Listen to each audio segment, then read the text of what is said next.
Hello दोस्तों, मेरे channel में आप सभी का स्वागत है। आज मैं आप सभी के लिए लाई हूँ पोदीचोर की रेसिपी यानी कि पैक्ड मील। इसे आप सफ़र में कैरी कर सकते हैं। तो चलिए वीडियो स्टार्ट करते हैं।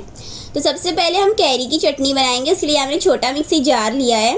अब इसमें मैं एक बड़ा कच्ची कैरी कटा हुआ डाल दूँगी। बिल्कुल ऐसे डाल दिया। अब इसमें हम डालेंगे 2 हरी मिर्च, इसे ऐसे तोड़ कर डाल दीजिएगा। साथ ही यहाँ मैं डाल रही हूँ 1/4 कप ताज़ा कसा हुआ नारियल, 1 छोटी चम्मच नमक यानी कि स्वाद अनुसार।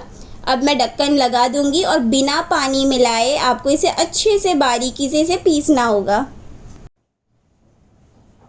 तो देखिए बिल्कुल ऐसे ही आपको पीसना होगा, क्योंकि हम इसे जर्नी में लेके जाएंगे, इसलिए इसमें पानी नहीं मिलाना है।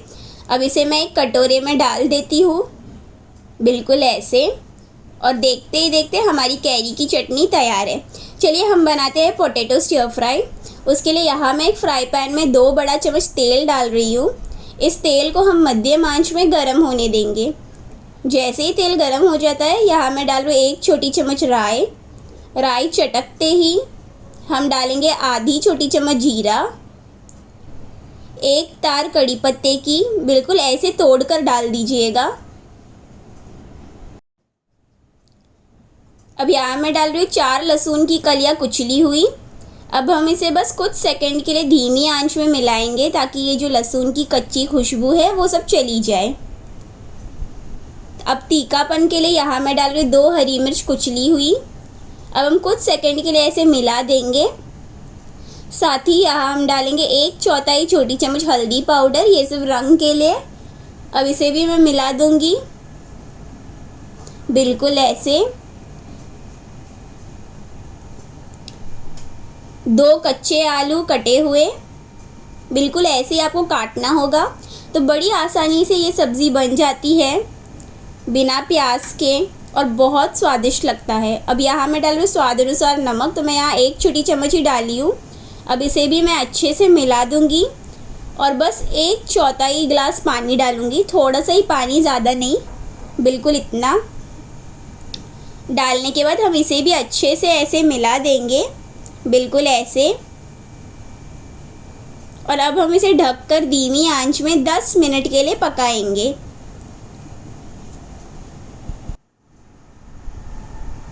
तो दोस्तों 10 मिनट हो गया है और हमारा पोटैटो स्टर फ्राई तैयार है। अब मैं क्या करूँगी, इसे अच्छे से मिला दूँगी और आंच को बंद कर दूँगी। और ये देखिए एकदम बढ़िया पका है। अब हम इसे बाजू में रख देंगे और सहजन मसाला बनाएंगे।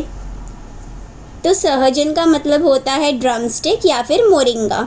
तो हम आज ड्रमस्टिक की मसाला बनाने वाले। तो आपको 3 बड़ा साइज़ का या फिर 5 रेगुलर साइज़ का सहजन लेना है। तो जब आप सहजन चुनते हो, ध्यान रखना ऐसे पतला सहजन को चुनना, क्योंकि अगर आप एकदम मोटा सहजन चुनोगे तो वो अच्छे से नहीं पकेगा और स्वाद में बिल्कुल अच्छा नहीं होगा। अब आपको क्या करना है, ये जो कोने का भाग है इसे ऐसे काटना होगा और फिर ऐसे करके निकाल देना और इसे फेंक देना। अब मैं आपको बताती हूँ इसे कैसे आपको काटना है। ये ऐसे उंगली के माप में आपको इसे काटना होगा, बिल्कुल ऐसे। देखा, बिल्कुल ऐसे ही आपको काटना होगा। फिर इसे ऐसे खींच लीजिए और इसे ऐसे फेंक दीजिए। तो ऐसे ही आप सारे सहजन को साफ़ कर लीजिए। तो बहुत ही आसान है फ्रेंड्स सहजन को साफ़ करना, और ये बहुत बढ़िया बनता है। तो ये देखिए मैंने सारा सहजन को साफ़ कर लिया। इसे मैं धो लेती हूँ और इसे हम फेंक देंगे। तो चलिए अब हम धोने के बाद इसे पकाते हैं।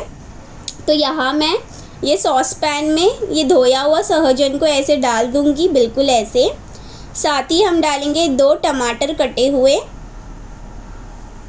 स्वाद अनुसार नमक। तो यहाँ मैं 1 छोटी चम्मच नमक ही डाल रही हूँ, आधी छोटी चम्मच हल्दी पाउडर और साथ ही आधा ग्लास पानी।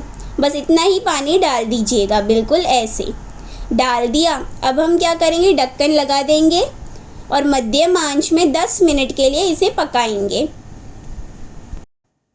तो दोस्तों 10 मिनट हो गया है और हमारा सहजन एकदम बढ़िया पक गया है। मैं आंच को बंद कर दूंगी। अब बस हम इसे हल्का सा मिलाएंगे, ज़्यादा नहीं, और इसे बाजू में रख देते हैं। और चलिए इसका मसाला हम बना लेते हैं। तो देखिए एकदम परफेक्टली कुक हो गया है। अब इसे बाजू में रख देते हैं। अब यहाँ मैंने लिया है एक फ्राई पैन, इसमें मैं डाल रही हूँ 3 बड़ा चम्मच तेल। इस तेल को हम मध्यम आंच में गर्म होने देंगे। जैसे ही तेल गर्म हो जाता है, यहाँ मैं डाल रही हूँ 1 छोटी चम्मच राई। राई चटकते ही हम इसमें डालेंगे आधी छोटी चम्मच सौंफ, 1 तार कड़ी पत्ते की बिल्कुल ऐसे तोड़कर डाल दीजिएगा, 1 मध्यम आकार के कटे हुए प्याज। अब इसे हम मिला देंगे बिल्कुल ऐसे मध्यम आंच में सुनहरा होने तक। बिल्कुल ऐसे बीच बीच में मिलाते जाइएगा। तो दोस्तों हमारा जो प्याज है वो सुनहरा हो गया है। अब मैं आंच को धीमा रख दूंगी और धीमे आंच में यहाँ मैं डाल रही हूँ 1 छोटी चम्मच कश्मीरी लाल मिर्च पाउडर, 1 छोटी चम्मच लाल मिर्च पाउडर, आधी छोटी चम्मच कोरिएंडर पाउडर यानी कि धनिया पाउडर, 1/4 छोटी चम्मच गरम मसाला पाउडर। अब इसे भी हम अच्छे से मिला देंगे बिल्कुल ऐसे। और मिलाने के बाद अब हम इसमें डालेंगे ये पका हुआ सहजन और टमाटर, और साथ ही इसका पानी भी बिल्कुल ऐसे डाल देंगे। अब इसे हम मिला देंगे एकदम अच्छे से। तो हम ये ड्राई क्यों रख रहे हैं, क्योंकि अगर आप इसमें ग्रेवी रखोगे तो केले के पत्ते से बाहर निकल जाएगा, इसलिए ऐसे आपको ड्राई रखना है। अब हम इसे मध्यम आंच में 2 मिनट के लिए पकाएंगे ताकि ये थोड़ा सा सूख जाए। तो 2 मिनट हो गया है, मैंने आंच बंद कर दिया और हमारा सहजन मसाला तैयार है। चलिए अब हम ऑमलेट बनाते हैं। तो ऑमलेट को हमेशा आखिर में बना देना। तो यहाँ मैंने लिया है 4 कमरे के तापमान वाला अंडा। तो कमरे के तापमान वाला अंडा इसलिए ले रहे हैं तो इससे बहुत बढ़िया ऑमलेट बनता है। अब इसे हम अच्छे से ऐसे फोक की सहायता से मारेंगे। मारने के बाद अब यहाँ मैं डाल रही हूँ 1 मध्यम आकार के कटे हुए प्याज, 1 हरी मिर्च कटी हुई, कुछ धनिया के पत्ते बारीकी से कटे हुए, 1/4 छोटी चम्मच हल्दी पाउडर, स्वाद अनुसार नमक, तो मैं आधी छोटी चम्मच ही डाल रही हूँ। अब इसे भी हम फोक की सहायता से एकदम अच्छे से ऐसे मारेंगे बिल्कुल ऐसे। अब चलिए ऑमलेट बनाते हैं। तो उसके लिए यहाँ मैंने फ्राई पैन लिया है, उसमें मैं 2 बड़ा चम्मच तेल डाल रही हूँ। इस तेल को हम मध्यम आंच में गर्म होने देंगे। जैसे ही तेल गर्म हो जाता है, मैं ये आधा ऑमलेट का मिश्रण ऐसे डाल दूँगी। तो आप जितना ऑमलेट बना रहे हो उसके हिसाब से आप अंडा लीजिए और बनाइए।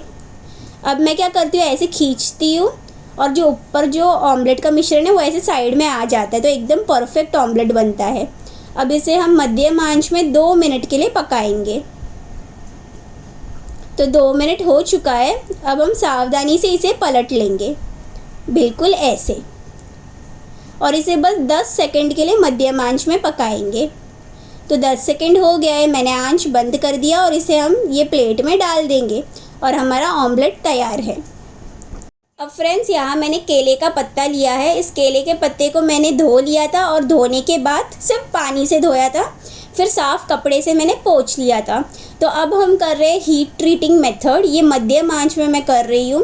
क्यों हीट ट्रीटिंग कर रहे हैं, ताकि जब आप इसमें खाना रखोगे आप आसानी से इसे फोल्ड कर पाओगे। इसलिए अगर आप डायरेक्टली रखने देखोगे तो केले का पत्ता टूट जाएगा, तो इसलिए ये इम्पॉर्टेंट है ऐसे दोनों तरफ से हीट ट्रीटिंग कर लेना। अब मैंने क्या किया, ये हीट ट्रीट किया हुआ जो केले का पत्ता है इसे डबल न्यूज़पेपर के ऊपर रखा है। अब हम पका हुआ चावल ऐसे डाल देंगे। तो आपके घर में कोई भी चावल जो भी आप खाते हो वो डाल देना, और गरम गरम चावल डालना, ताकि जो चावल केले का पत्ते का जो स्वाद है वो चावल पूरा खींच ले। इसलिए अब यहाँ मैं डाल रही हूँ 1 बड़ा चम्मच कच्ची कैरी की चटनी। अब एक साइड में हम डालेंगे ये सहजन का मसाला बिल्कुल ऐसे। तो ये देखिए एकदम ड्राई हो गया और बढ़िया लग रहा है। तो ऐसे आप बहुत सारे वैरायटी के पोदीचोरे बना सकते हैं। अब दूसरे तरफ मैं डाल रही हूँ ये पटेटो स्टियर फ्राई बिल्कुल ऐसे, और बीच में हम रखेंगे ये ऑमलेट। तो बिल्कुल ऐसे ही आप फोल्ड करके रख दीजिएगा। तो ये जो एक पार्सल है ये एक जन के लिए है। तो ऐसे आप सारे पार्सल बना लीजिएगा और एक के ऊपर एक रख के कवर में कैरी कर लीजिएगा। तो आपको कैसे बाहर का कुछ लेना भी नहीं पड़ेगा, बस यही आप ओपन करके खा के एंजॉय कर सकते हैं। अब इसे ऐसे करके सावधानी से बंद कर लीजिएगा, बिल्कुल ऐसे, और उसके बाद न्यूज़पेपर से आप कवर कर लीजिएगा, बिल्कुल ऐसे। तो फ्रेंड्स, इसे आप बस जर्नी, ट्रेन जर्नी में या कोई भी सफ़र में आप इसे कैरी कर सकते हैं और अपना घर का जो खाना है वो आप एंजॉय कर सकते हैं। तो ज़रूर इस रेसिपी को ट्राई कीजिए और आपके अनुभव मेरे साथ कमेंट सेक्शन में शेयर कीजिए। अगर आपको ये वीडियो पसंद है तो प्लीज़ मेरे चैनल को सब्सक्राइब कर सपोर्ट कीजिए। तो चलिए अब हम ये खोल के देखते हैं। कुछ समय हो गया है तो अब मैं इसे ओपन करती हूँ।